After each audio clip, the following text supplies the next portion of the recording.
the whole BT message seemed to be, we don't want to be perceived to be anti-OpenRAN, but we're just not because mad about it just either. because we're not building a big OpenRAN network. And here's the interesting thing: nobody's building a big OpenRAN network in Europe. Nobody at all. It's not like BT's radically different from anybody else. The only difference is that you've got Orange and Deutsche Telekom and the other companies that are actually founder members of this ORAN alliance running around banging the gong saying OpenRAN's wonderful and not doing anything. Right. And you've got BT not doing anything and saying, well, actually, here are the concerns about it. That's the big difference.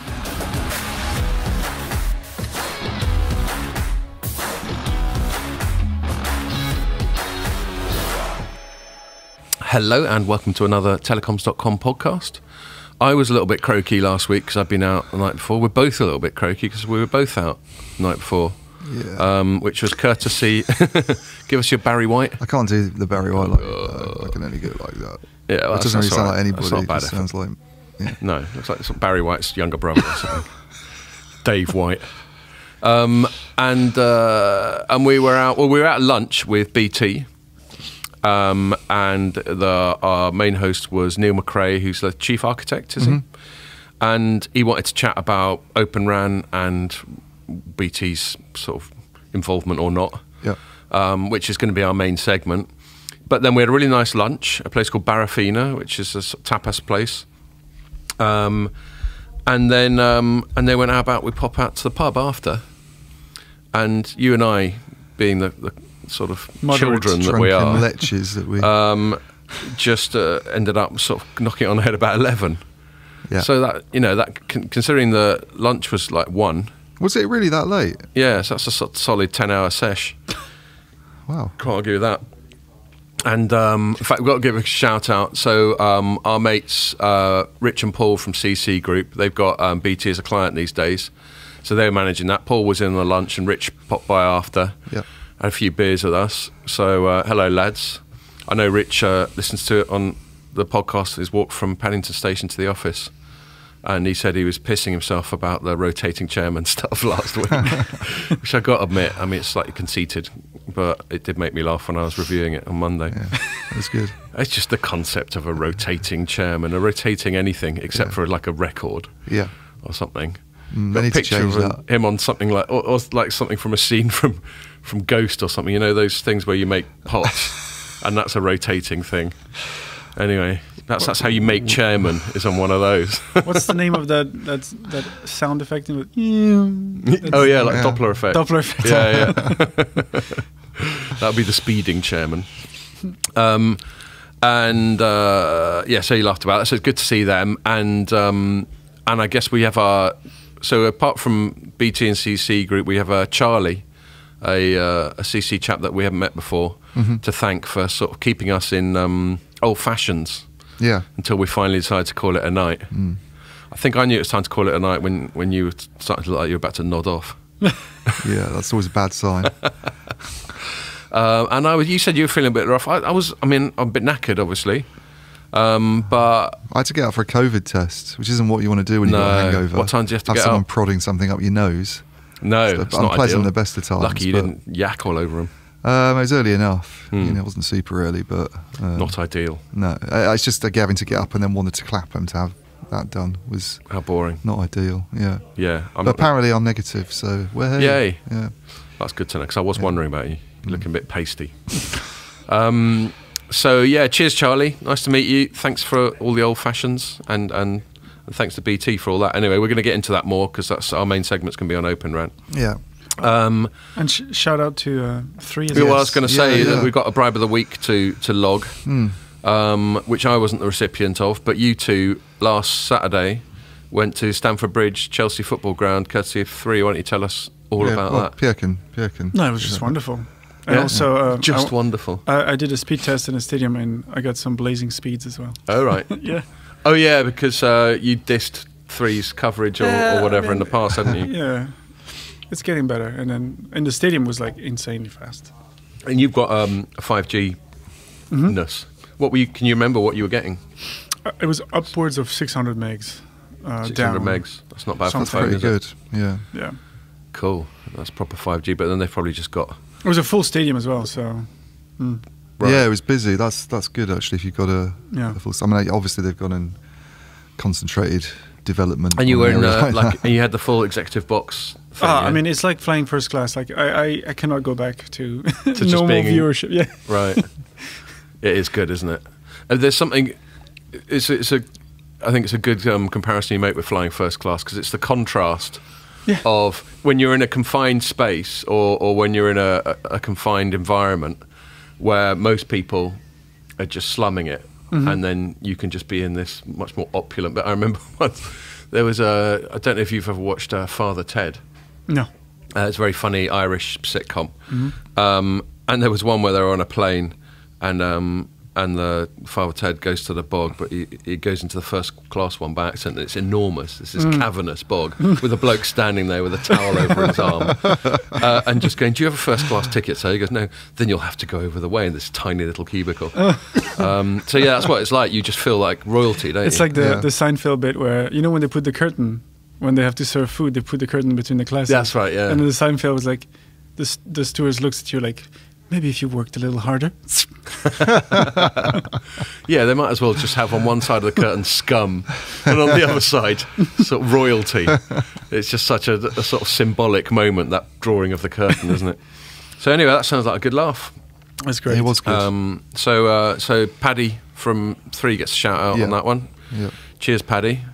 I don't even know if I got. I'm sure I got and their agency actually, which is Headland. Headland, yeah. They were there. I'm pretty sure I got an invite, but I don't remember getting in. No, I'm sure I did. But it's much easier for you guys because you live down in southwest London anyway, don't you? Yeah, I walked it there. Yeah. Cool. Right. Well, we will crack on then. What we're going to chat about this week? Oh, you were just saying, Pierre, by the way. I'm not going to give actual numbers, but we've already got more sort of traffic to the pod, more listens or whatever we call it, than we did for the whole of last year. Yeah. In sort of second week of November. So hurrah for us, and thank you for listening. Yeah. So yes, we're going to talk about OpenRAN. Only was the BT press event yesterday. You went all the way over to Paris to hear about Orange. Yeah, doing OpenRAN-ness as well. Getting involved. And I think maybe there's one or two other stories to do it. So we're probably going to bang on about OpenRAN a fair bit. It's been a busy week for OpenRAN. Certainly has. And then, just the other stuff. I think there's a little bit. I know we spoke about fibre last week, but there's been more development, especially in the UK, which are worth talking about with all the players. And maybe we can just have a little chat about whether they're ever going to get ROI on all this spend they're doing. Yeah. And then I think we're going to finish off a quick look at a couple of legal escapades Google's had in Europe, one in the UK, one in the EU. And for me, what's interesting about it isn't so much the case itself, but what it says about, firstly, trying to go after really big companies legally at all, because they can throw almost limitless amounts of lawyer wedge at it. And secondly, what it says about the current sort of controversy around big tech, of their influence and power over the whole market, the whole world. So that's what we'll do. So we'll start with OpenRAN. So basically, I'll frame it. It was a really nice dinner in a sort of private dining room. Invited just trade press and telecoms analysts, wasn't it? Yeah. And it's hosted by Neil McRae. It was interesting to see how they teed it up, because they weren't announcing any news. And it's basically framed as, we just wanted to check in with the trade press in general, and then just update you on our thinking on OpenRAN, which is fair enough. But it did strike me, and I was sat next to a chap I know who works on the comms side of BT. Hi, Alex. And I said to him, once Neil had done his opening spiel, I was like, to be honest, Alex, it sounds to me like BT's going, we do care about OpenRAN, honest. And there's a sort of almost apologetic, acknowledgement that while other people like Vodafone are making a lot of noise about it, and Orange, BT's been a bit quiet. Yeah. So it's almost felt like they needed to compensate for that. And also maybe, as I texted you and Ray while we were there, a bit of FOMO, a bit of fear of missing out in general. So, I mean, I think on the PR side, definitely. Yeah, is that the impression you got as well? Yeah, I think there were several members of the comms team there, weren't there? And we were sort of chatting with them, and I think they they're obviously keen to have BT engage with us and other trade journalists. I'm not sure I could survive too many engagements that devolve into a 10-hour session, which is what you want, obviously, and that's great. And yeah, I think they themselves are almost saying that they felt they'd been maybe a little bit quiet on some of these issues, some of these topics, of which OpenRAN is one. You know, and they wanted to sort of put their views across, and I think that was all good. I mean, yeah, it's funny looking at it because, you know, as you say, there's a lot of noise coming out from certain players at the moment in the industry, and you know, you get the sense there's a lot of activity going on, and that BT maybe isn't doing that much. And I think they were kind of keen to dispel that kind of myth. Do you think they did so successfully? Well, they're less of a cheerleader for it. This is the thing than other operators, and I don't necessarily think that's a bad thing. You know, I mean, there's a real contrast, I thought, between the event that I went to with Orange and this BT one. The event with Orange was very much a sort of set up to be a sort of pro OpenRAN thing. You know, right? We're announcing. I mean, basically, what that was the opening of a lab at Orange Gardens. It's a big facility that Orange has in. I don't know if it's the headquarters. I don't think it is the headquarters. It's a campus. Isn't it's a campus that they have, like in the south of Paris, and I think it's the south. You sort of lose track when you're in a taxi, don't you? Don't really know where you're going unless you know the city. But it's a campus they have there. Is it near the Eiffel Tower? No, I don't know where it is. We did stay in the centre, but we went out of the centre to the Orange Gardens place, and they've opened this OpenRAN integration centre, it's called, which is basically a place where they can get vendors in and test that their equipment works with other vendors. That's the idea of it. Yeah, same as when Vodafone opened its thing in April. Yeah, they did a similar thing, didn't they? And apparently there was another one this week. I think was in Germany, Deutsche Telekom, but they didn't make a big deal of that. No, do you know what? I only knew about it because I saw Ray cover it at the same time as the Orange. I have to say their outreach to journalists is appalling. Deutsche Telekom, it's absolutely appalling. I mean, maybe they just don't want to have anything to do with the trade press, and they don't feel that the trade press is that important for them. I don't know, but they don't. They're very, very hard to get anything out of. You know, I mean, if you send emails off to the comms team there, you do get responses, but it's not like you ever get offered interviews or press days, or they ever come over to London and do anything. And I know they don't have... what they're like with the German press, presumably more engaged. I mean, I think one of the reasons for Orange being quite good is that they did used to have a kind of UK presence, didn't they? Yeah. I mean, so T-Mobile did as well, but also they've got a comms team that's based in the UK, Orange. Yes. And they seem more engaged, obviously, with UK writers. Nicole and Vanessa. Yeah, and Deutsche Telekom doesn't have that, and maybe they feel that Germany and Central Europe media is more important. It is a bit baffling. I mean, this is a bit of a tangent. But it is a bit baffling how they wouldn't just sit down and whoever their, overall head of comms is, doesn't sit down and go, right, we've got Germany covered, we're pretty strong all over the EU, pretty strong Scandinavia, all that. Who's got UK? Oh, well, fuck, no one. The thing is, it's the international language of business, whether we like it or not, and therefore, and this is, I think, one of the reasons why Orange feels it has to engage, is that a lot of the top publications that are catering to international audience are actually based in the UK or America. So it just seems strange to me that they don't. And I know when I do write about Deutsche Telekom and things like OpenRAN or Huawei, they're pretty high up on Google when I check, is the news stories thing. So it's not like we're being another ignored, reason I regret it. Do you know what German for radio is? No. Funk. Well, exactly. That's another reason why we need to. There's some great headline potential there. Yeah. But anyway, get the funk out. Going back to the OpenRAN stuff, the Orange event was very much set up to be a sort of pro OpenRAN. A lot of the questions that came from people like me and other journalists who were there and analysts, and also the kind of partners who were invited along. People like people who are actually testing stuff in the labs, but they also had people like Capgemini there, systems integrator. And I think Dell, there was someone from Dell, I think, as well in the audience. And there was a Q&A session with the CTO, a guy called Michael Trabier. And it was, they're very keen to present OpenRAN as a positive thing and to try and take away that argument that there's lots of concerns about it, and that it's not quite ready. And, you're particularly unhelpful on that front, aren't you? Yeah, I mean, it's not like they're saying, it's not like they're denying. I mean, their big thing is that they think it will sort of reach parity with the traditional RAN, meaning really that you can use it in cities, I think, in urban areas and busy places, which is where the concern is at the moment. They think that will happen in sort of mid-2020s, and it's at that stage where they've got this big. I mean, the biggest commitment that Orange has made to OpenRAN is that from the mid-2020s onwards, any RAN products they buy will have to be OpenRAN compatible. Which is quite a big thing to say, I suppose. Yeah, and it gives the industry. How you define compatible. Well, they mean compatible with OpenRAN Alliance standards, specifications. Right, and like Ericsson gear wouldn't be.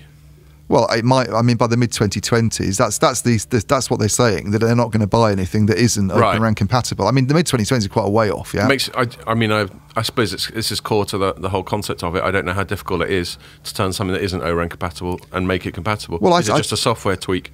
Or what? Anyway, I mean, you have to have a product that. I mean, I wouldn't imagine it's that.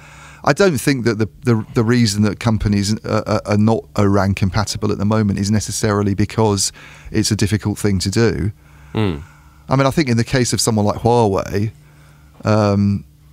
their argument is, and I think this probably goes to some extent for Ericsson as well, which doesn't have an OpenRAN set of products at the moment. They just don't want to. They don't want to develop something and push it out if they don't feel that it's up to spec, if you know what I mean. Yeah.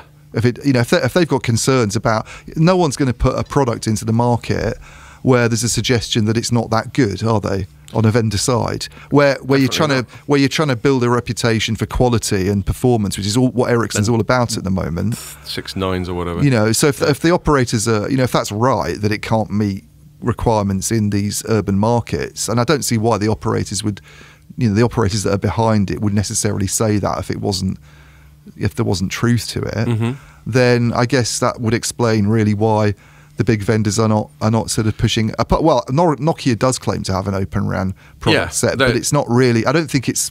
I'm not sure if it's available yet. They've certainly announced that it will be. They've been the more pro OpenRAN of the two. Of the three remaining big ones, yeah. Yeah. If we discount Huawei, because in lots of markets we're not allowed to use it anymore. Yeah, but I think the Orange thing was definitely a much more pro OpenRAN thing. Were you convinced by it?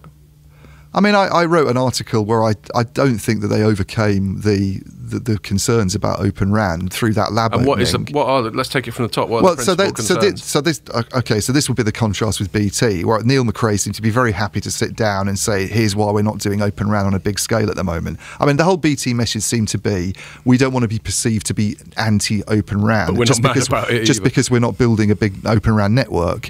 And here's the interesting thing: nobody's building a big OpenRAN network in Europe. Nobody at all. It's not like BT's radically different from anybody else. The only difference is that you've got Orange and Deutsche Telekom and the other companies that are actually founder members of this ORAN alliance running around banging the gong saying OpenRAN's wonderful and not doing anything. Right. And you've got BT not doing anything and saying, well, actually, here are the concerns about it. That's the big difference. And I mean, the only company that's gone anywhere towards making a firm commitment in Europe, as that I can see, that is not a greenfield player, is Vodafone, which has got this 2,500 site deployment in the UK. Right. And I think that's quite risky, personally. I think it could work out brilliantly for them. Geographically localised? Is it like West Country? It's rural areas, isn't it? It's Wales and parts of the West Country, and I think it's a risky move by them. I think. I reckon Jamie talked them into giving Wales a go. He went, go on. But the concerns about it would be, and this is what the things that Neil outlined. I mean, first of all, there's this big argument that OpenRAN is cheaper, which Rakuten is constantly going on about, the Japanese operator that's building a greenfield OpenRAN network. And this is an argument that actually was, when OpenRAN first came along in 2018, when the ORAN Alliance was formed, that was actually the big thing about it. All this supply diversity stuff's more recent and is really a result, I think, of the campaign against Huawei. Because then their industry's obviously then worried that it's only got 2 big vendors to use, and it wants to. And then all of a sudden they're thinking, well, that maybe ORAN's a way of getting other people into the mix. Yeah. But it didn't start out that way. It started out very much as this is a more efficient way to build a network, and it'll save you on capex and opex, and save you on capex and opex just purely by virtue of its efficiency, rather than the fact that it's injecting competition into the. It's an argument that I wrote something saying it won't a few months ago, and I struggle to remember all the details of that piece because it was quite long. But there's all sorts of reasons why it won't make a lot of difference. I mean, for a start, how much gets spent on the RAN is actually quite a small percentage of an operator budget. Right. I mean, yes, the RAN is there's a huge amount spent on it compared, say, with fixed broadband equipment. It's a big capex spend. It's a big capex spend, but it's not big compared to what operators have to spend on other things. I see. Concrete, site build out, all that stuff, civil engineering work. That's where that's the real cost when they're doing this sort of thing. The actual electronic stuff that they're buying is not, and the software elements is actually. I talked to there's a guy called Stefan Pongratz who's a really good analyst at Del Oro about this, and so here's I think I don't think I'm getting this wrong, but the RAN market's about 30 to 35 billion every year. But if you look at the overall wireless budget, which includes more than just the RAN, I think it's more than 100 billion, right? Okay, so still about a third of it. It's a third of it, yeah. But then you've got other things that operators spend money on, yeah. Then you've got all the operating costs as well. Where now this is the other thing: operating costs. It's not clear at all that OpenRAN will save you money on operating costs. In fact, it might even make it worse. And this is one of the things Neil McRae was saying. If you have a big integration job to do, if you're using OpenRAN because you want to actually have a multi-vendor network, and this is one of the stories about it, you get lots of different companies working together and mixing and matching components. Someone's got to make sure all of that works. Someone's got to stitch all of that together, which either means you're paying a systems integrator to do it, in which case you're basically reliant on a systems integrator in the same way that you'd be reliant on Ericsson today, or you do it yourself.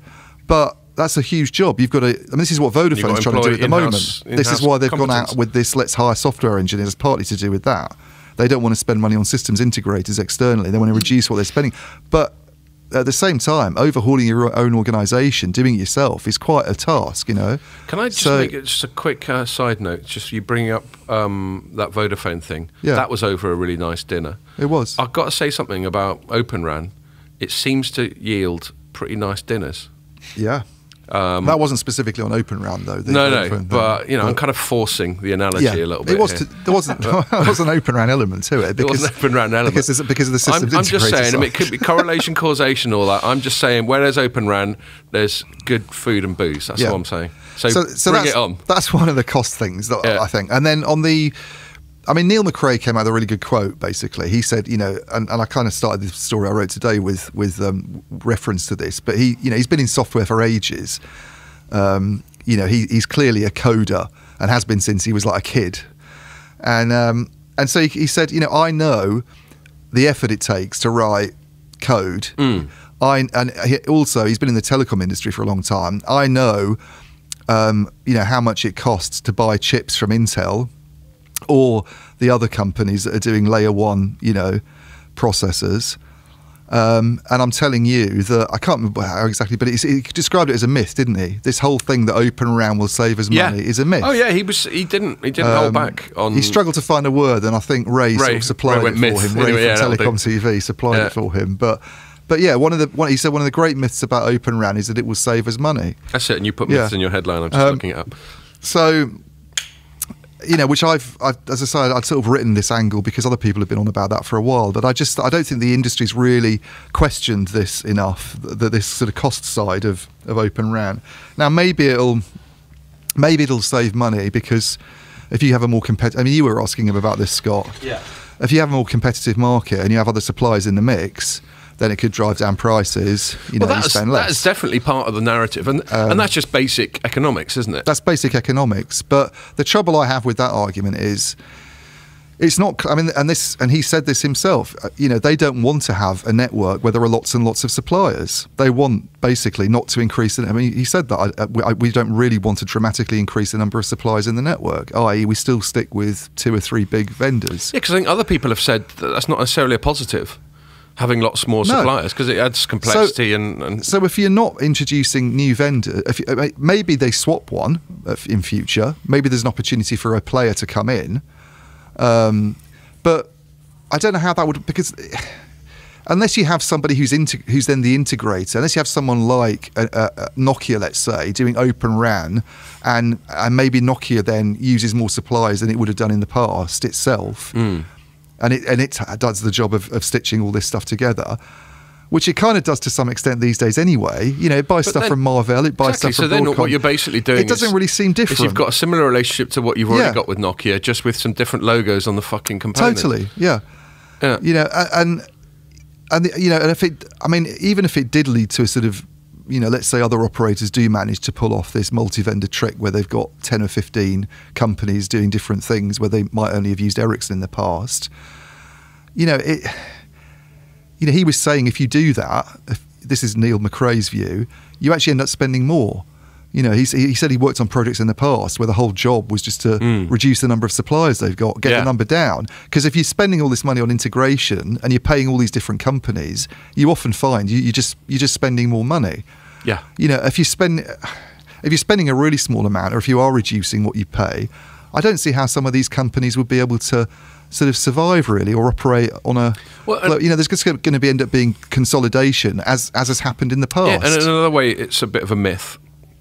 Is, you know, we're always making the analogy with like PCs versus Macs, or, you know, Apple ecosystem versus the broader, you know, and in the non-Apple ecosystem, you can in principle pick and choose your components. Yeah.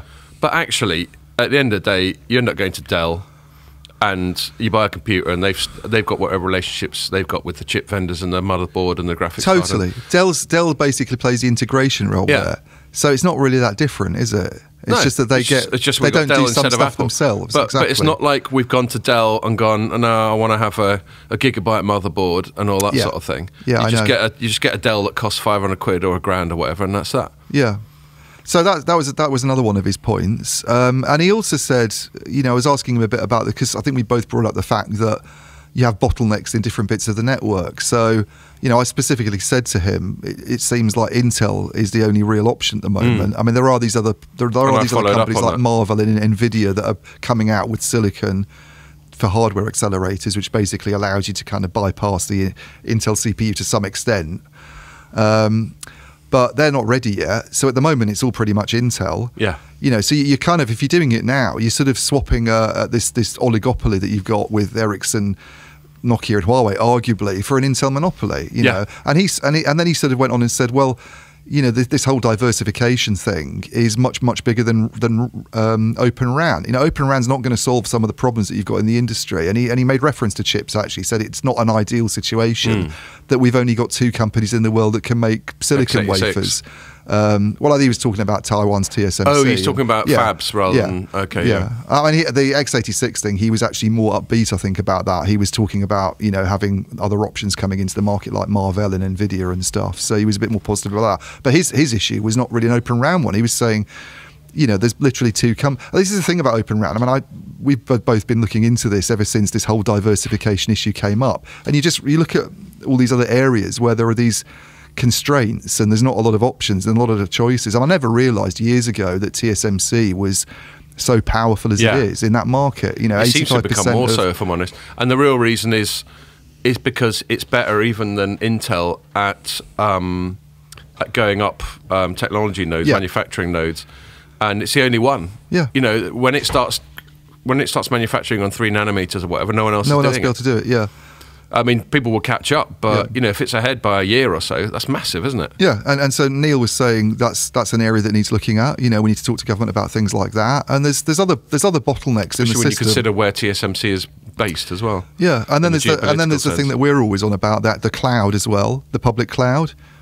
You know, I mean, 3 big guys really. I mean, they've got sort of 2/3 of the market, but the rest of it's quite fragmented, I think. And one of the other ones would be Alibaba, which is probably not going to be an option if you're not happy about using Huawei. I don't see why you'd be happy about using Alibaba. Can't see the government US Department of Defense using Alibaba Cloud. Exactly. So there's all these issues, and you know, it was nice to hear him set those out, because they're always things that I think that we talk about and that occur to us as possible problems for people doing OpenRAN, but at the same time, there are clearly attractions that they see. There are use cases that they see, and this is the interesting thing. They're not, just because they're not making the same sort of noise about it that Vodafone is, or even that Orange is, doesn't mean they're not interested. Yeah, they don't have a religious opposition to OpenRAN. That was one of the messages, really. That was McRae's point. Like I said, I thought it sounded very slightly defensive, in so much as he was almost a bit appalled that had to make that point. Yeah. And he was pointing out that they've been sort of dicking about, these aren't his precise words,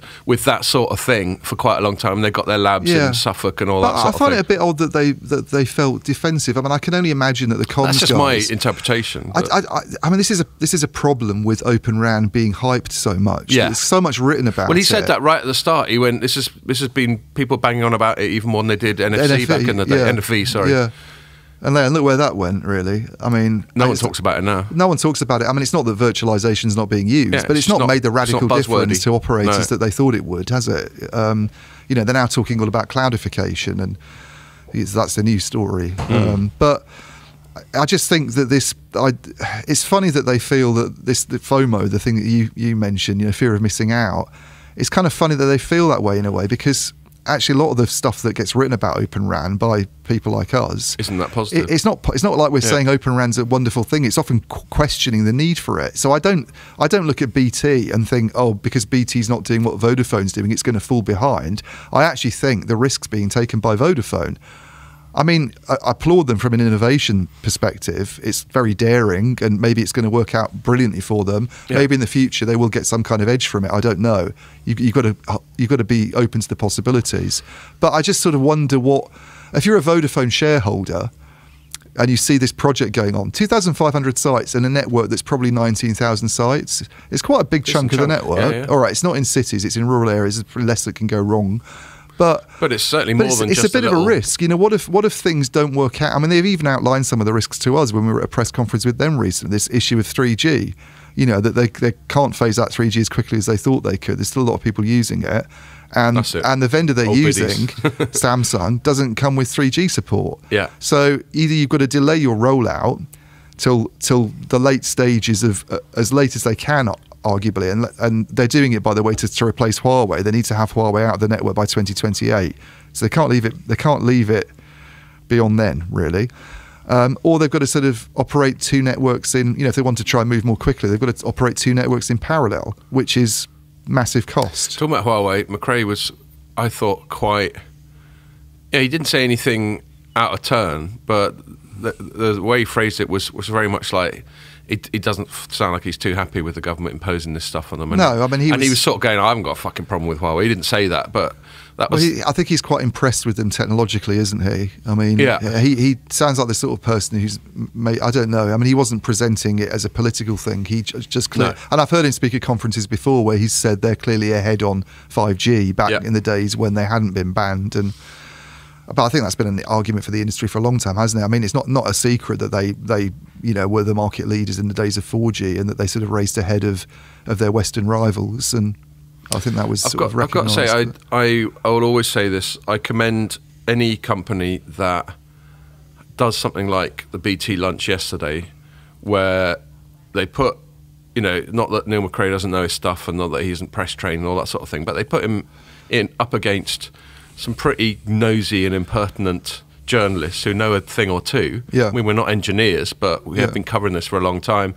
You know, you got Keith from Mobile Network asking really fucking detailed questions. Yeah. You got Ray being Ray, yeah. and with his sort of journalistic instinct. You were asking a lot of questions. I really sort of persisted on this Intel as a component bottleneck. Yeah. And I think fair play to them. Anytime they do that, that's proper press engagement. You know, we bitch and moan, like for example, just now about DT not bothering. Yeah. You know, Vodafone's done it. They got asked some awkward questions at that dinner. Yeah. BT did it, and I think they always should be commended for that. And it puts a sort of interesting responsibility on us journalists. Because I think there was one bit, I'm not going to mention it, but there was one bit he said at the beginning that you could tell some of the PR people were wincing a little bit. Yeah.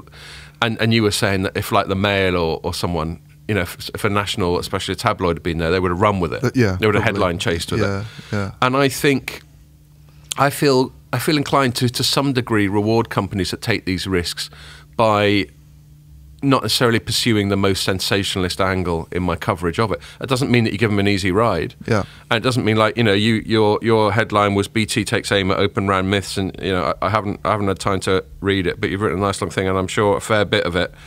There's a lovely picture of BT's office there as well. I saw that, the EE and BT window. It's not really a lovely picture. It's pretty boring actually, but I couldn't find anything else at short notice. But you know, but But you've basically gone. The long and short of it is you've gone that BT doesn't necessarily reckon it's all that. Yeah, I mean, I should point out, because we haven't really talked about where BT does see a role for OpenRAN. Yes, and they had another guy there called Paul Crane, who's sort of heading up a lot of the research that they do at their Ad Astral Park, is it? Facility in Suffolk. And there are areas where they see this. So this is a thing. I think they were keen to sort of point out that they are involved with OpenRAN. They're engaged with it. They work with TIP, the Facebook Telecom Infra project. They're very involved with that. And they're doing a number of trials. So the areas where he saw it being useful were small cells, which are sort of. I mean, it's new build-out, really, isn't it? Small cells. It's greenfield. And the reason small cells. I mean, small cells have been around for ages, but the reason they're a big thing again is 5G coverage in mid-band and millimetre wave and that sort of thing. Yeah, and I guess if it's greenfield, because I did put it to him, because he said we couldn't possibly do the network we have today with OpenRAN for all these reasons. To do with high performance needs, it's just not there. We need to be super reliable for emergency services. We've got all these spectrum bands. OpenRAN just wouldn't. They've be got able the to UK do emergency services contract. And and then I think I asked him, well, are you sceptical of the claims made about it by people like Rakuten, which is the Japanese operator that's building out, fourth network there. And he went, well, no, because they're greenfield. It's much easier if you're a greenfield operator and you don't have millions of customers already and you don't have existing technologies and all this stuff. You can do it more easily. And I suppose small cells are a kind of greenfield build, aren't they? If it fails, all you've got is not the extra coverage that you were trying to get. Yeah. And I think there are instances there where they might see attractions in this sort of multi-vendor, using one specialist for one thing, where they can bring some kind of unique capability because they focused on that in a way that a big kit vendor might have a more sort of general set of products. Yeah, although the big kit vendors would point you to the part of their website that specialises in small cells. But I think that the attractions of using a specialist vendor in those sort of small cell environments, with them being greenfield, is obviously why they sort of see it. And the other one is neutral host, which is basically, I don't know a huge amount about this, but I think the idea is that you have one sort of infrastructure that would serve like a campus or an enterprise campus, but it could be used by different service providers. And I think that sharing, that sort of RAN sharing, is easier, a lot of people say, with OpenRAN. It makes it easier to sort of split things up split elements up for different operators and to manage it, basically. So they're doing I think they're doing trials on small cells with Mavenir, they mentioned. And then the other area is this thing called the RIC, which was talked about quite a lot in France as well by Orange, which stands for RAN Intelligent Controller.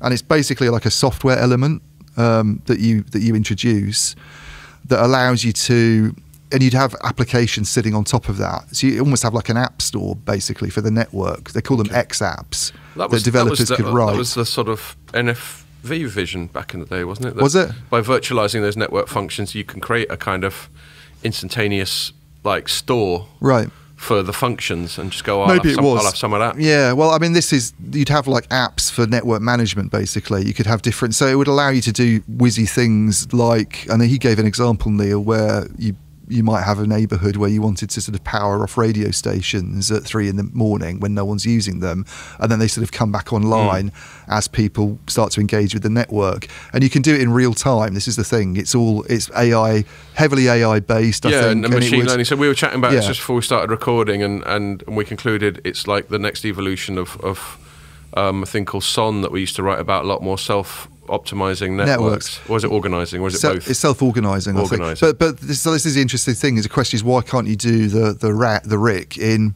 like a RAN today, like a non-open RAN or a closed RAN network? Yeah. And apparently you don't have the real-time thing. It just doesn't exist. I asked a guy called... There's always a delay. Well, I asked a guy called Arnold Van Paris, who's like head of radio for Orange, and he went, the specification wasn't written by the 3GPP.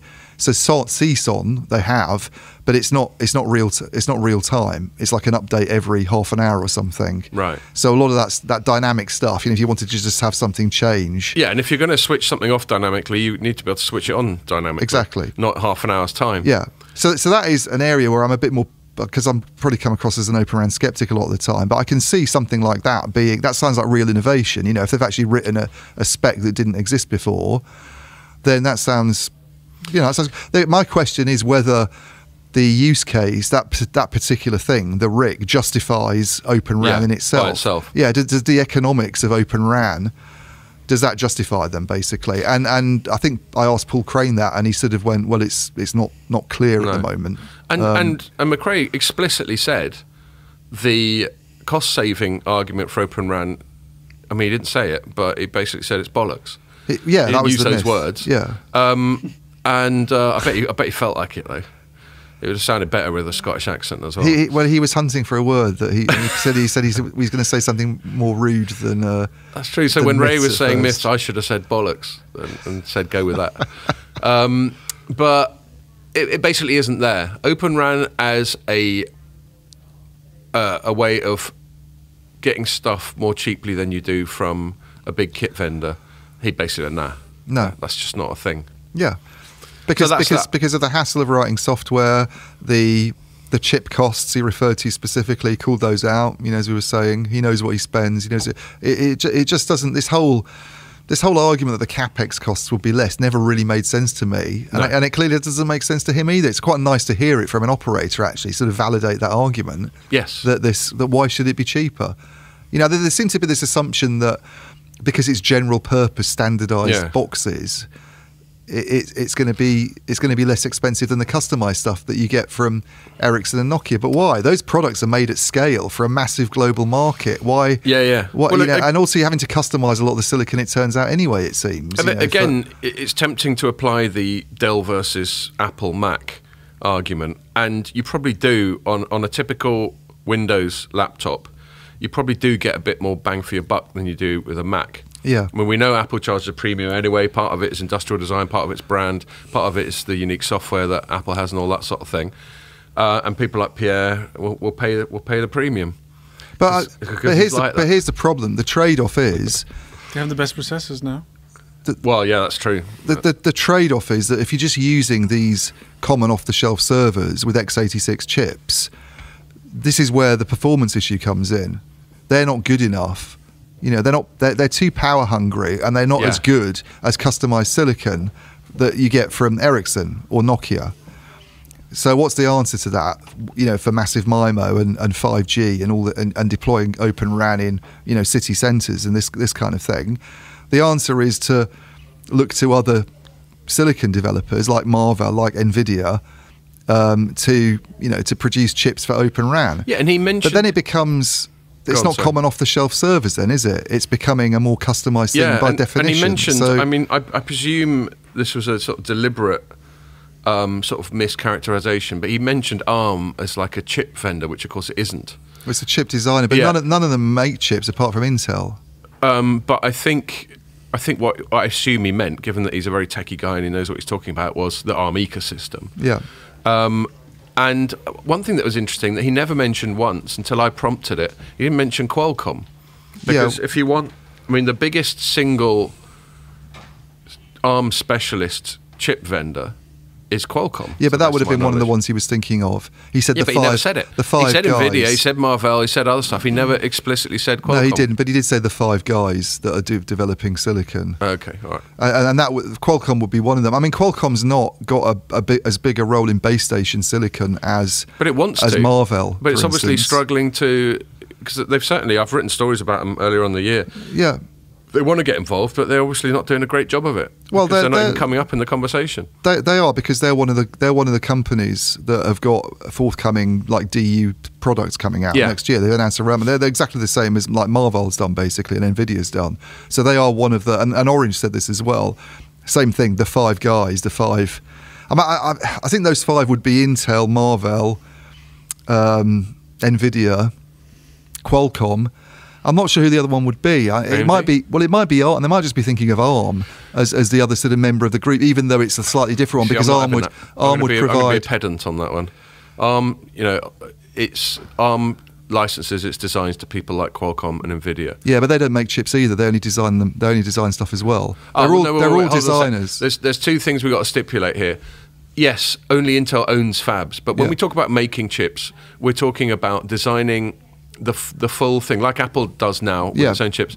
They're a chip maker, and it's the fact that they have to outsource the fabbing to TSMC is a detail. Yeah. A chip maker, as far as I'm concerned, the semantics of this I never is use someone who designs the whole package. I never use the word chip maker to refer to anybody who isn't Intel, TSMC, Samsung. Well, then you and I are going to have to agree to differ on that one. They don't make chips. Making chips is the production side of it. I know you're technically right. But anyway, I mean, the 5 companies anyway. I can only imagine it might be those. Maybe Broadcom's in the mix. I'm not sure, but because they are again AMD could be, and don't forget AMD bought Xilinx there's as well. AMD as well with so maybe that's the other one, AMD. But there are options, but at the moment, as you were saying, it is kind of an Intel.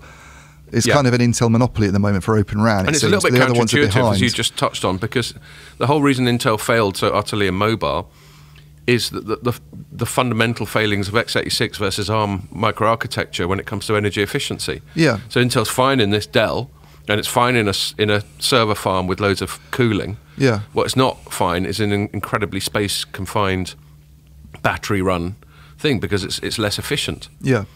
And they want to get ahead of the game, because I would have thought once the ARM ecosystem gets its shit together, for that reason, it's a massive advantage. Well, I mean, Intel maybe is going to lose out in the long. I mean, Scott Petty said this from Vodafone when I did an article recently about their views on how silicon's developing for OpenRAN, and he basically said it's not going to be Intel in the future. No. He said it won't be Intel. There's the chips we need for the high performance stuff. That's not going to come from Intel. That's going to come from customized silicon by people like Marvell and Nvidia and those guys. They've already been dropped by Apple, or they're being dropped. Oh well, I mean that whole thing with Apple and Intel. And Intel has they released a pretty promising chip, but then you think about what Apple's going to do next, and that's going to trump. Well, Apple has got to be credit where it's due. Apple's done an amazing job of being a chip designer. Yeah. Let's call them designers rather than manufacturers. Then we don't have to have that semantical squabble. I mean, it says on the tin, it says designed by Apple. Yeah. Manufactured in China. Yeah, indeed, and they say that about the whole project. Yeah. The whole product. They've done a great job, such that they're so good at it that they now don't even need Intel for Macs. Yeah. Which is, he actually mentioned Apple, didn't he, Neil? He's a bit of an Apple fanboy, right? As well as a space fanboy. Yeah, but he said he actually mentioned Apple as one of the companies that's developing silicon. I mean, it doesn't really have a role in OpenRAN. Apple. You wouldn't have thought so, I couldn't see it That'd be a weird diversion for them. I mean, another one that's developing silicon, actually, interestingly, is AWS. They have their own chips that they're building for their. For their data centers, and that's stuff that Dish seems likely to use. These Graviton 2 processors that I think we've mentioned before, they're ARM-based processors, pretty much the same sort of thing that people like Marvell are doing, but they would potentially be used by Dish Network, which is obviously putting all of its radio access network stuff in AWS. So I find it amusing the names that you just said. Marvell. Graviton. Sorry. AWS can't make something without it sounding dystopian. It just sounds like Transformers. Graviton 2. Yeah. They might as well just I don't know what happened to Graviton 1, but the T1000 or something. just get cut straight to the chase. Any more of these? The Destructor. Nope. No, there's a punk there. Do you want a punk? Mm-hmm. Yes. Okay. So watch out. There's ice underneath. One other thing I wanted to say that I don't think you got some ice stuck to the bottom of your tin. It'll keep your beer cold. Now you're just going to make a puddle on the studio floor. It's cold. We've got to use this studio on Thursday for Jeff Norcott, mate. Well, there'll be a wet patch for Jeff to sit in. I thought it'd be dry by then. The other thing that Neil certainly didn't explicitly cover, and I don't think came up even that much in the chit-chat, it was alluded to once or twice, is the other big driver of OpenRAN being geopolitics, specifically the US government. Yeah, that wasn't really talked about at all. No, but I think I think one person might mention. Well, Ray did ask the question: do you think there's a danger that governments introduce quotas? Which I thought was an interesting question. That's probably what I'm thinking of. Yeah. And I think he sort of said you have to worry a bit, don't you, when governments get involved with this sort of stuff. Totally. And I think it's funny though, because operators, they obviously want. I mean, the people who've really got behind OpenRAN in a bigger way than BT, the five big operators in Europe that are sort of multi-country. Yeah. Have gone and signed this MOU, haven't they? And they're very. I mean, this is another thing actually that came out of the Orange Lab session. Is that one of the reasons for this lab is not just to sort of test whether things work together. If they don't, then it makes a bit of a nonsense of the whole specifications process, doesn't it? That's definitely the first thing you want to tick off. Yeah, but it's also, he was saying, an opportunity to try and sort of cultivate a European ecosystem. Because they're worried that if they don't have that, it'll just be Asian or US suppliers. And you can imagine the EU would chuck money at anything. Yeah, and therefore they've gone sort of cap in hand to the EU and said, oh, you need to get behind the European ecosystem. And they're obviously asking for some kind of public sector support. Might not necessarily be funding, but then you've got people like Neil acknowledging that sometimes when governments get involved in these things, it's not necessarily a good thing. And I'm always wary of protectionist moves or efforts to try and fund something when the market hasn't decided that that's where it should necessarily make sense. And it never often works out, does it? It's sort of brute force market manipulation by states is never. But clearly there's a desire to have some of this going on, because you mentioned that chip example. It's not a good situation for the industry to be reliant on, silicon fab makers that are. There's only 2 of them basically. They're in Asia, yeah. And that makes you wonder also about Intel, given that we've conceded the point that there's a competitive bottleneck when it comes to the silicon and OpenRAN right now in the form of Intel, and B, that Intel is not necessarily the optimal supplier of chips given the limitations of x86. Yeah, it makes you wonder whether it's got into that position because the Americans are so keen on it, and it's an American company. It is the only alternative, as you say, the only alternative fab hub outside of TSMC that can really produce things at strategic scale. Well, hence all this, and they themselves are going to be the company that builds a lot of these fabs that Europe gets, aren't they? But Europe's fabs will not be built by a European company; they'll be built by a US one. Indeed. And that just sounds a bit odd to me. I mean, I suppose they're worried. There's got to be some worry. We've talked about this before, about the fact that the biggest fab company that can do stuff on 5 nanometer or whatever is in Taiwan. Yeah. And that one solution for China to a lot of these issues that Huawei's got, for instance, and its lack of capability, is just to go and invade Taiwan. Have you read this week's Spectator? No, not yet. I haven't read it, but I was watching their sort of YouTube summary, and they've got some American very senior defense strategist, and he's banging on about how they could invade Taiwan any moment. Yeah. You never know why they suddenly go on about this, what ulterior motive is going on there. And presumably any time the defense establishment talks about a threat, one clear ulterior motive they're going to have is to increase the amount of spending on guns and fighters and all that sort of thing. But yeah, it's definitely there, isn't it? Yeah.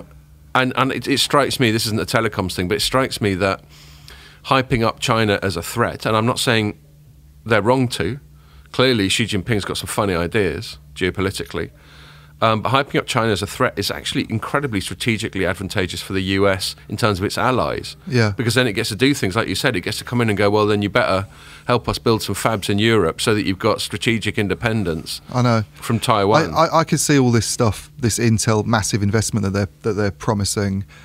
It's billions, isn't it, that they're pumping into not just these European fabs, but these US ones as well. I mean, massive amounts of money in these fabs. There's going to become a situation. I mean, some guy told me this off the record, who's like a silicon, not off the record, but on background, who's a sort of silicon expert. What happens with chips is you get these ups and downs, gluts, and then, in terms of supply and demand. Yeah, and at the moment we're in this situation where there's not enough supply and there's a huge amount of demand.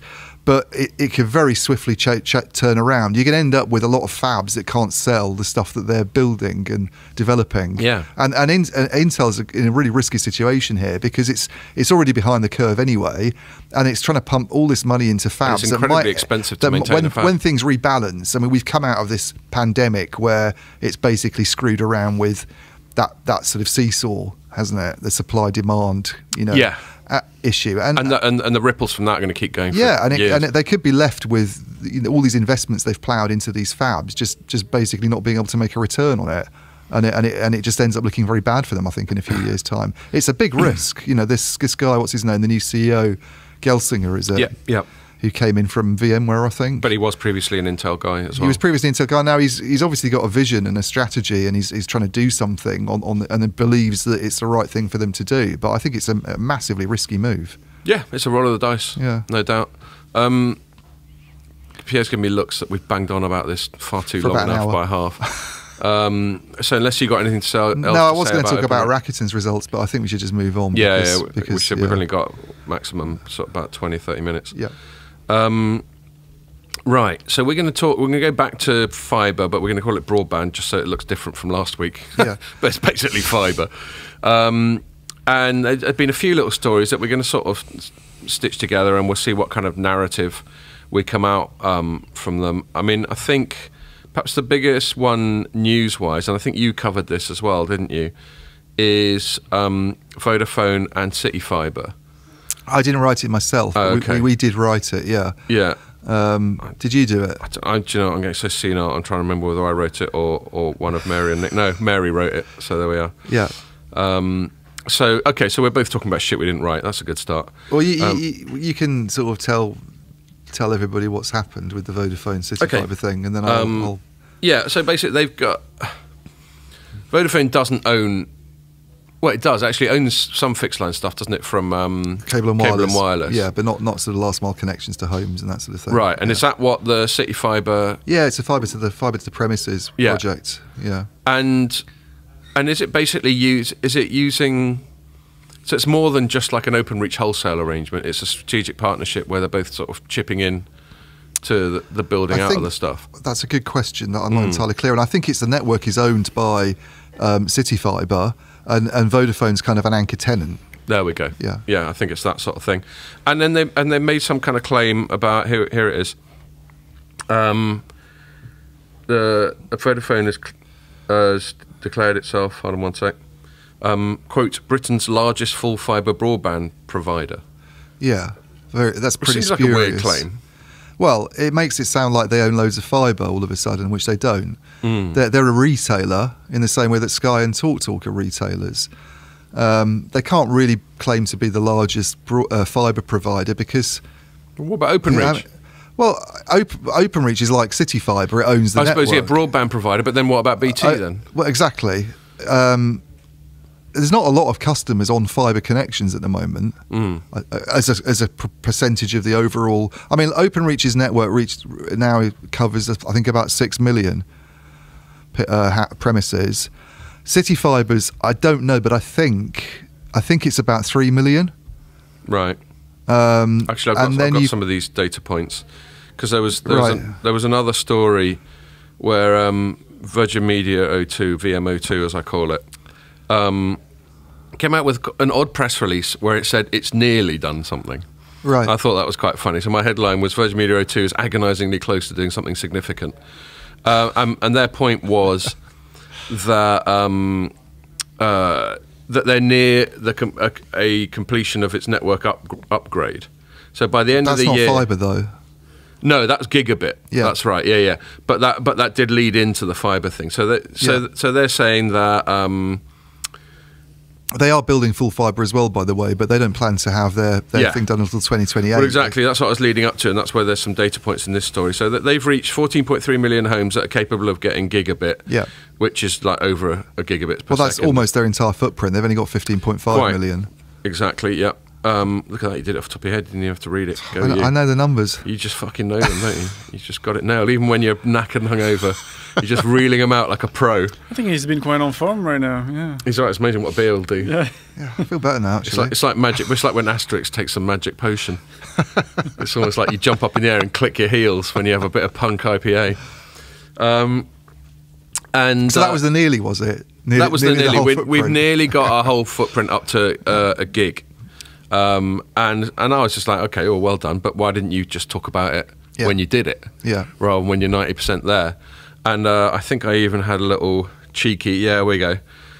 So, let's just read the paragraph. I said, well, it's reasonable to question why anyone would send out a special press release to say that it's 92% of the way to achieving a target they expect to achieve within 7 weeks, i.e. by the end of this year. It seems to have got plenty of coverage, including here, so fair enough.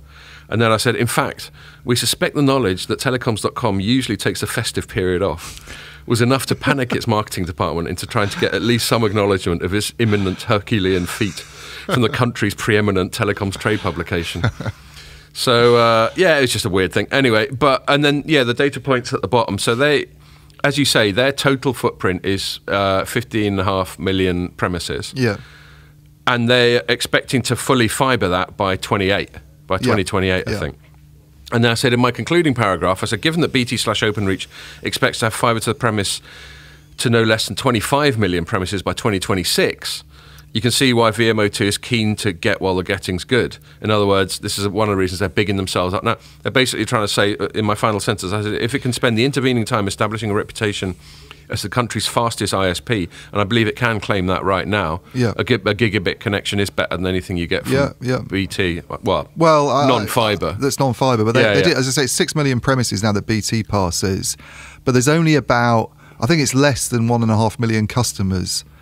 That's wholesale and retail, by the way, that are using those fibre connections. Right. Now I don't know what it would be on the City Fibre network. I mean, who resells? Because City Fibre is not a retailer in itself, so it would be companies like Vodafone, for instance, the anchor tenant. But I don't know how many fibre connections Vodafone's got. But I tell you what, this we're the biggest fibre provider, I find very odd. Yeah. You know, I don't really know what that comes from. Yeah. I mean, I think what they're saying is because they have an agreement with City Fibre and they also have an agreement with OpenReach. That's probably what it is. That they have access to more fibre properties. But in terms of customers, they're going to be nowhere near the top. They have a bigger addressable market. Who do you know who has Vodafone broadband? I don't, and I've not even seen it marketed actually. No. So it's a good thing to dig into with them at some point, maybe if you can. I mean, traditionally, I seem to remember when they bought cable and wireless stuff. Yeah. Theirs was going to be mainly a B2B proposition, wasn't it? That is B2B cable and wireless. I think that's an enterprise thing, really. That's nothing to do with residential. So Vodafone may well be strong on B2B. I don't know, but it's certainly not a consumer proposition. No, I mean this is all consumer. What we're talking about here, this fibre rollout, and that's where the thing is, isn't it? I mean, everybody works at home these days anyway, that's true. And that's where all the money is to sort of connect properties, and that's where the capex is going. And it's not about doing big office blocks. They've already got the fibre connections, I would think. That sort of job's largely done in. Do you think we've got one here to the Bluefin building? So, yeah. But shall I do a speed test? You have your see what I'm getting. But I just don't know the. I don't know the rationale for them making that claim, and I can only think that it's because they think they've got access to a bigger, fibre footprint through these two deals they've got. I mean, the interesting thing for me is there's a lot of waste here, isn't there, Scott? Because I just got confused. I went to speed test and it says I'm on Manx Telecom. I was just like, what the fuck's going on here? Sorry, what were you saying? I am paying attention. There's a lot of waste going on, isn't there? There's a lot of, duplication. Yeah, overlap. I mean, the industry likes to call it overbuild, don't they? But it's basically overlap. You've got, where Pierre and I live in southwest London, there's a company called G Network. That is very much focused on London. Seldom goes by without you two bitching about them digging up the street. They've dug up the whole of. It's really annoying. They've dug up the whole of. I mean, they've been there for a while. This is a funny thing. I remember going and seeing City Fibre doing a rollout in Milton Keynes, and they were going on about micro trenching, where they only have to dig a tiny little bit of the pavement up, and they lay the light, and they're really quick. They come and they do it just like a couple of inches. Yeah, and then they're off. Yeah, this one is like. I mean. 20 inches. If you look at Garrett Lane, which is a main street running through Wandsworth, the whole road's basically gone on one side, and it's been there for days. It's not moved. It's just area. Wait. The cut is not the whole road, but they take up the whole road. They take up the whole lane, and the cut's pretty wide as well. It's not just a micro trench. I mean, it's maybe you can't do the micro trench stuff there on that particular street. Yeah. I don't know, but it's a big. You can see why it's so costly for companies to dig fibre. Looking at what's going on there, they're spending. I looked up the details. They don't have a press department that I could find, but they publish an about us section. G Network.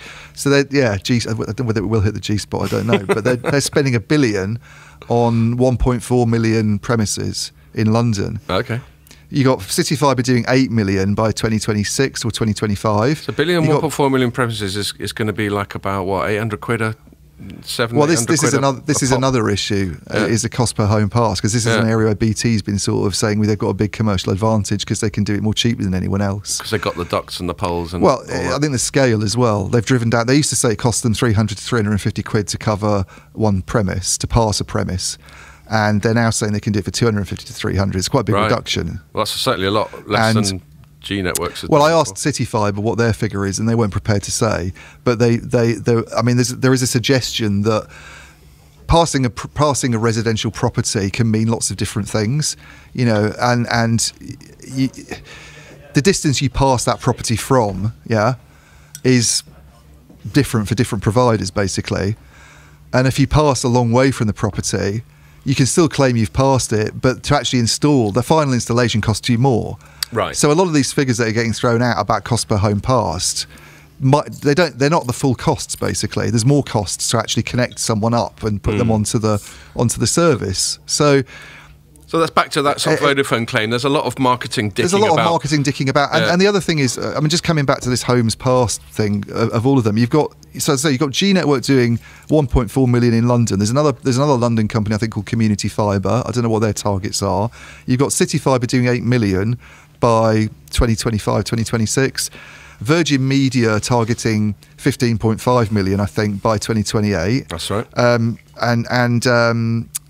BT OpenReach targeting 25 million by 2026. There's only 29 million premises households in the UK. So there's a lot of overlap, and about 5 million of those are going to be rural ones that no one could be asked with. Yeah, that they're exactly. going to have to use. Well, that's going to be public sector, some of it, I think. Right. That's where the public sector and then we're gets going to be involved. looking at things like fixed wireless and all that sort of thing. So a lot of what you're going to end up with is some homes being passed by a couple of providers, basically. Yeah. Or even, I don't know, it might even be 3. I don't know. There might even be that much overbuilt. But you're going to have options for... Now, in a way, that's really good because you've got infrastructure. It's good for the consumer. You've got infrastructure based competition, which is good for us. Which is the ideal thing. Totally. But it also means that some of these networks aren't going to get used unless someone changes service provider. They're just going to lie there dormant, and it's cost a lot of money to build that out.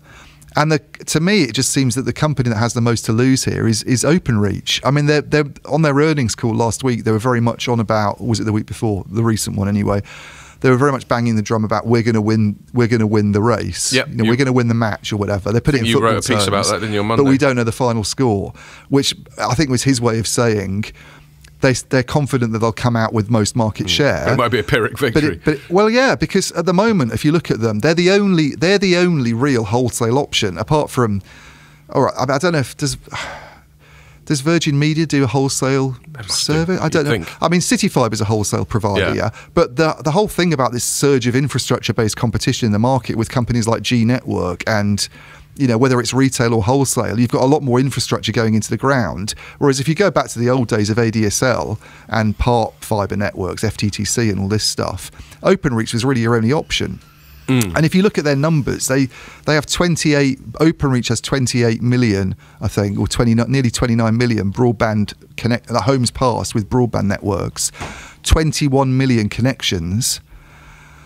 If it can't transfer, all of those to fibre, to full. Let's say the whole market is eventually going to become full fibre, apart from in rural and like really hard to serve places. If it can't transfer those 21 million onto its own full fibre connections, it's going to lose out, isn't it? Because even if its market share goes down a bit, it's still kind of a loss for BT. It's still kind of less money from sales. Yeah. And therefore, it's all very well saying we are going to win the race, but if I was a BT investor, I'd be thinking, well. And this is why they're making such a big deal about costs, I think, at the moment. They've got this massive cost-saving program. They're very optimistic about cash flow targets over the next few years. But the sales side of it, I just can't see there being much of an upside for them at all from broadband at the moment. You're struggling to make the maths work, and I take your point. It's great for us. It's only if people spend more on their connections, isn't it? But we've seen, we talk about this with 5G, people don't pay that much more for high-speed connections, and competition drives the prices down anyway. Yeah, I think it's slightly different with fixed because you have a more tiered system. Yeah. For speed, for performance. Yeah. Whereas you don't, I suppose you can get a 5G phone, but you don't get a sort of 10 megabits per second contract or 100 maybe they lose contract. Maybe they lose market share because there's more infrastructure based competition now, but they get the customers they do win, they get to spend a bit more. I'm still not optimistic that they can grow revenue. And I think you're right. I don't largely disagree with your analogy because where it is comparable to like 4G, 5G, that sort of thing, is higher performance becomes normal. Yeah. So if someone would have paid a premium for 100 megabits per second 10 years ago, now they expect it to be normal. Yeah. And if they pay a premium for a gig now, they expect it to be normal in 5 years or less. Yeah, but there's nothing. The thing is, there's nothing BT can do, and this is why, you know, for years under David Hasselhoff, or Gavin Patterson, as his real name is, they were sort of obsessed with TV and Gavin sports. the Ledge Patterson, and they were perceived to have sort of neglected the network side of things. And Philip is it pronounced Jansen or Jansen? Don't know. Don't care. Foreign, isn't it? That is his name, isn't it? I haven't got the CEO's name wrong. No, I think it's right. Have I? I bet it's Jansen. I just had a brain fart where I thought. But to English spelling, it's Jansen. It's a J. Philip Jansen has come in and he's basically refocused it on networks and infrastructure, hasn't he? If they hadn't done that, I mean, this is why they're so desperate to build out this network as quickly as they can and try and lock in people to pricing, lock in retailers to pricing deals. Because if they don't, they're kind of screwed, yeah? You know, they've gone from a position where they were the only real big national wholesale option for, for services, to one where there's not another big national provider with BT scale, but there are lots of local options that could nip at it here and there and take away market share. They're going to lose something, you know, in a market where there's more infrastructure-based competition where it didn't exist previously. They're going to lose their broadband market share, and therefore, unless they can get the customers they do win, whether wholesale or retail, to pay a lot more, I just don't see an optimistic thing for them from sales. I can't disagree with you. And I don't think that, to some extent, that applies to everyone involved. Well, it doesn't though, because the new providers like G Network, it doesn't. It's coming from a position of zero. Yeah, but it's still shelled out a lot of money, and it's still looking for ROI. It's still looking for ROI, but if they've done those sums and thought we can pick up this amount of market share, you would assume the investors have gone, we're going into a competitive market, this is what we're going to aim for. You would assume it, but all I'm saying is, I don't think we disagree with you, but all I'm saying is that, you know, people like, what is it, Goldman Sachs has chucked money at City Fibre. Yeah. They've all done the maths, they're all very clever people. Yeah.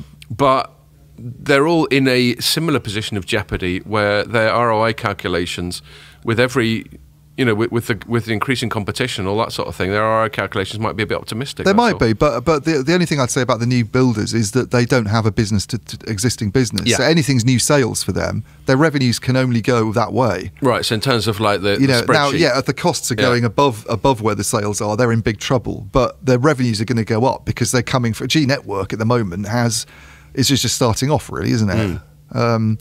So looks like the whereas BT's right at the top. You can't get any more customers. Basically, they pretty much do everybody. 21 million broadband connections on one technology or another in a market of 28 or 29 million premises. There's only one way for them to go. No, good point. Can't argue that. Okay, we'd better move that one along unless you've got anything else to say, because I've running been out of time. ranting long enough, I think. I think Pierre's got a meeting, he said. That sounds very grown up. So the last segment I want to talk about, I don't think you covered this, so I'll just sort of summarise it, and you can tell me what you reckon. It's about Google and legal stuff. So my headline was, Google has a mixed day in European courts. And this is me just cramming together two distinct stories into one, because, you know, that's what us hacks do sometimes. And so my first short paragraph was, US internet giant Google has defended a class action suit in the UK, but still has to hand over billions to the EU. So the class action suit in the UK was probably the more intriguing one, because it's the newer case. Basically, apparently Google through Android, Google through Safari on iPhones, was harvesting sort of personal data through people presumably doing Google searches on Safari on iPhones in the UK about 10 years ago. And this one bloke went, well, that's a bit out of order, isn't it? And decided to sue them.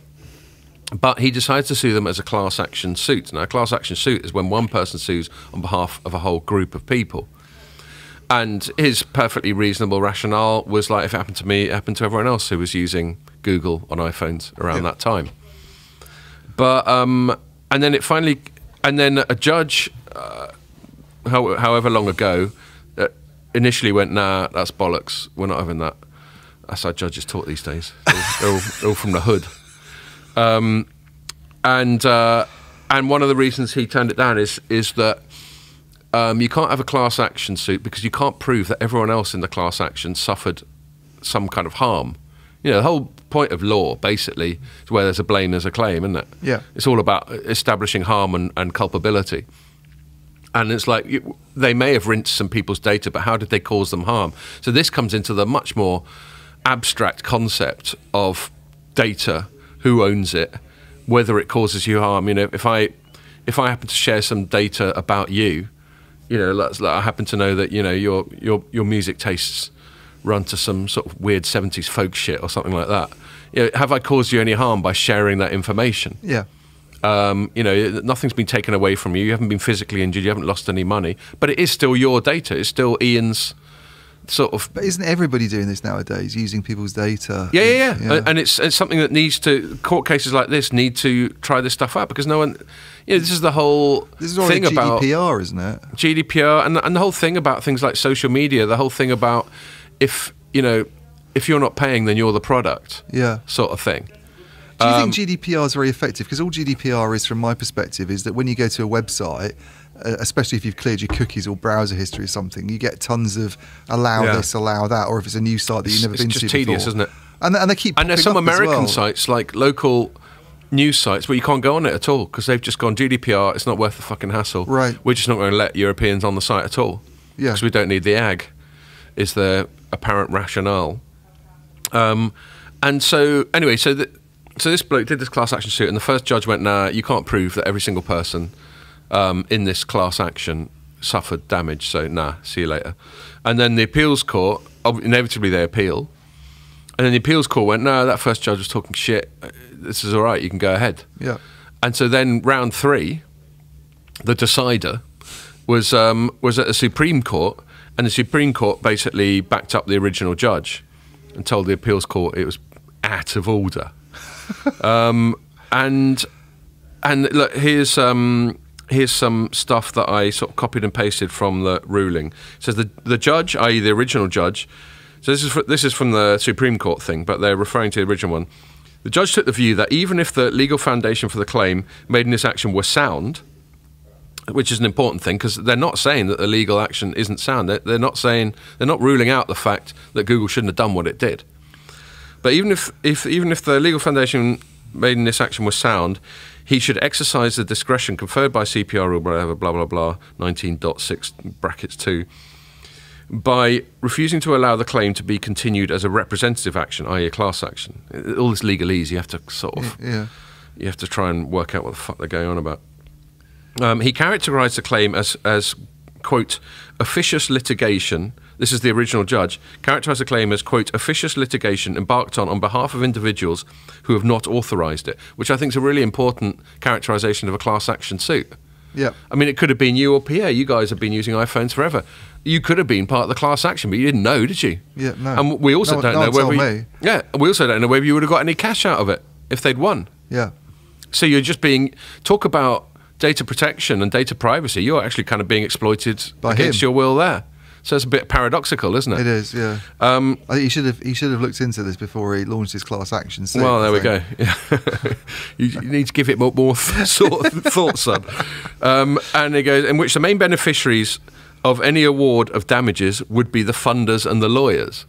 So it's interesting, a judge coming out of this and basically implying that the lawyers are being opportunistic leeches, which of course they generally are.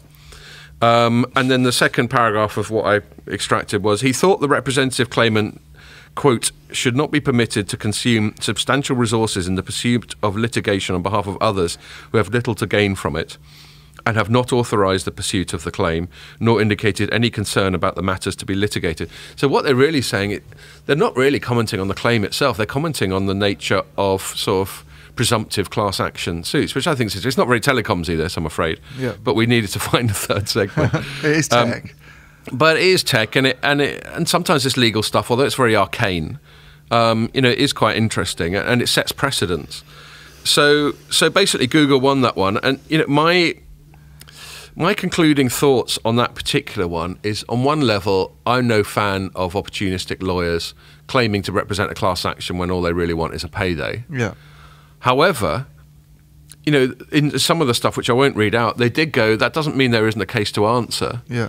And then you think, if you're going to be Dave Smith going up against Google, how are you going to get lawyers interested unless you make it a class action suit that they might be able to coin it on? Yeah. You're not going to get some pro bono just for yourself. And the judge basically inferred that if the bloke had just done it on behalf of himself or on the class action, he might have won. But how could he have done it on it? So how would he have funded it? How can you find the money to go up against Google legally? Yeah. So you have to find these little, in this case, counterproductive routes. But if he had one, it would have set an awkward precedent, I think, for a lot of these companies, because that's pretty much how they function, isn't it? Yeah, it would have set a massively awkward precedent. But my point is, how could he have funded it unless he was like a billionaire himself? Yeah. Because this is the point, and it comes to the second part of this story. Google can throw almost limitless legal resources at it, and it's a flaw. It's a necessary flaw, but it's a flaw in the legal system that it's conducted by lawyers who are expensive. Yeah. And you can get, law should be equal to everyone. A tramp should be entitled to exactly the same legal representation and rights as a zillionaire. Yeah. But in practice, you've got to pay lawyers to navigate the legal system, which is fucking arcane and Byzantine. And so it's basically, in summaries, it's really hard to win litigation against a massive company like Google. Yeah. So I sort of applaud the judge, but I would like the judge to have acknowledged that the way the legal system is set up kind of forced them to go for this class action route, because it's just not economically viable for them to do anything else. Yeah. And then the second thing was a European one, and this was an appeal. This was back in I linked to my own story on it. Back in June 2017, the European Union fined Google 2.42 billion euros. And this was for a case in which... that's quite a hefty fine. It's a good old fine. It's a good old chunk of cash. Normally these fines are pathetic, the ones that regulators... No, I'll say this for Europe, as someone who's known for bashing Europe. The good thing about a massive bureaucracy and a sort of super tanker bureaucracy like EU is when it does get pointed in the right direction, it's incredibly powerful. Yeah. I mean, you can't fuck with the EU, even and where if you're does that Microsoft money go? Well, it goes into massive lunches for people with aristocratic French surnames. It goes into beautiful roads. Yeah. But Google basically funds construction of lovely pavements for Paris. Yeah, and just because it's been naughty, overpriced Bordeaux with your lunch. But yeah, so there's that fine. But that's 2017. That was like, I don't know, what we're talking like 4.5 years ago now. Because the Americans love doing this, don't they? The fines that they levied on ZTE and Ericsson as well, even for corruption. What was it, $1 billion? Yeah. Where's that money? What happens to that money? Is that lunches for Washington? Well, so this was actually the headline I wrote back in June 2017. I wrote, Europe shakes down Google to the tune of 2.42 billion for search bias. And it does feel like a shakedown. Doesn't mean they're wrong, but I completely agree with you. These fines, it's not like they go, all right, everyone, we got 2.5 bill off Google. Everyone come round, we'll give you all a $5. Go out and get pissed. It doesn't work that way, does it? It just goes into the pot and they spend it. There should be some rules about what happens to these fines and where the money goes. I agree. I completely agree. And there isn't. And then when they build a new road, they can put a plaque. This was funded by Google's funded by Google's behavior. Funded by Google's piss taking. But the thing they did them for, which seemed fair enough, assuming the evidence was correct, is that Google's got its own shopping function. So if you just put into Google, I want to buy a stereo. We don't buy stereos anymore, do I? Show my age. A frying pan. Stereo. Frying pan. A frying pan, there we are. God, my first stereo actually went down Tottenham Court Road that was when you get stereos. I got separate. You didn't say ghetto blaster. Yeah, that would have dated it. I got little components. I even got one component with just a graphic equalizer. Yeah. I just to fuck around with it, not really knowing what I was doing. Anyway, yeah. So let's say frying pan. Let's simplify it. And you go and search for a frying pan, and then you'll get some stuff come up on Amazon, some stuff come up on price comparison sites, but then you'll get some shopping options from Google itself, and you can go through the Google channel and buy that frying pan from Tefal or whatever. And they found that Google was biasing in search results its own shit over everyone else's, which is obviously a quintessential example of someone with a near monopoly, which Google does have in search, abusing that near monopoly. Yeah. So that was fair enough. Assuming the evidence was in their favour, I was completely fair enough. But then 4.5 years later, we get the appeal. So Google hasn't paid it in 4.5 years. He's probably chucked about 2.5 billion of lawyers at the whole thing. and then the EU, which, as we know, is not exactly nippy, finally got round to going, no, you still pay. And that was it. So this is the European General Court, just went, no, you still got to shell out. And then we don't know whether Google can appeal that. Oh, it's ridiculous, isn't it? I mean, it just drags on for decades, these things. It's like this extradition stuff, you know, that these cases can last for 7 years, apparently, 8 years sometimes. It didn't in the case of Huawei's CFO, obviously got brought to a resolution, but the whole thing's just daft, the legal process, how slow it is. And that's the ultimate point, and I'm going to wrap it up because Pierre's petulantly prodding his wristwatch. Is again, this is another proof of how difficult it is to bring massive companies to heel, because they've got the funds to, let's be kind and just say, make efficient use of the legal system in a way that few other people can. Right, better end it there then. Thanks a lot. Well done for perking up. That's 2 Thursdays in a row I've managed to come in after having a large one. I'm definitely planning on doing a dry January, so those pods could be a bit boring. Yeah. Okay, well, we'll wrap it up there. Thanks a lot for listening. Make sure you join us for the next one. Cool.